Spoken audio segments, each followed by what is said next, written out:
Биыл мемлекет және қоғам қайраткері Өтешқали Атамбаевтың туғанына 100 жыл. Еңбек жолын Атырау өңірінде қарапайым балықшыдан бастаған азамат осы салада 40 жылдан астам еңбек етті. Одан кейін банк саласына ауысқан Атамбаев Қазақ СССР министрлер кеңесінің Мәскеудегі тұрақты өкілі дәрежесіне дейін көтерілді. Қазақтың мүддесін қорғады. Қайраткердің 100 жылдық мерейтойы өзінің кіндік қаны тамған Атырау облысында аталды.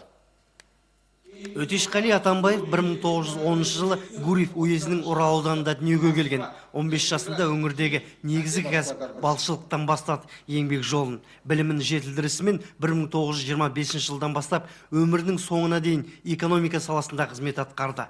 Мәскеудегі жерлесіміз қазақтың мүддесін барынша қорғады. Барлық мәселе Москвада шешіледі ғой. Ол енді сол мәселені Москвада шешудің өзі өте қиын.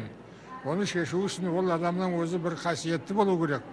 Әлгі министрлік бар, госплан бар, басқа совет министрлік бар, соған Өтекеңнің өзі абыройы күшті болды. Өтекең арқылы сол мәселе шешілмейтін мәселе болмады. Отарлау саясатының қызып тұрған шағында ұлтына қорған болған Өтешқали Атамбаевтай аптал азаматтарымыз қандай құрметке болса да лайық дейді атыраулықтар. Қазіргі таңда облыста ол кісінің атына білім ордалары мен көшелер берілсе, мәңгі мекені Махамбет ауданы Көктауай ауылындағы зиратына ескерткіш орнатылған. Тарихи өлкетану мұражайында арнайы бөлім жұмыс істеп тұр.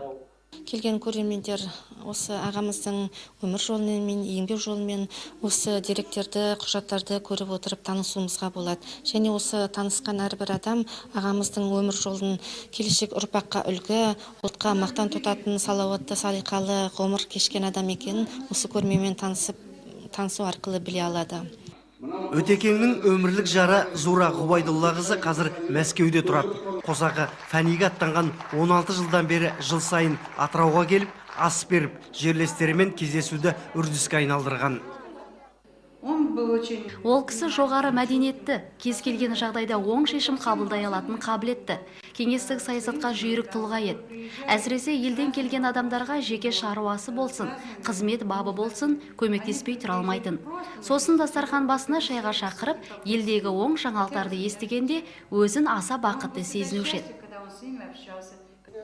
Өтешқали Дүйсенғалиұлының ғасырлық мерейтойы аясында өңірде көптеген мәдени ғылыми шаралар өткізілді. Мектептер мен мұражайда кездесулер ұйымдастырылып, университетте өткен ғылыми конференция тың деректерді алға тартты. Атыраудан Бекен Әлирахым, Өнербек Жаңабаев, Қазақстан ұлттық телеарнасы.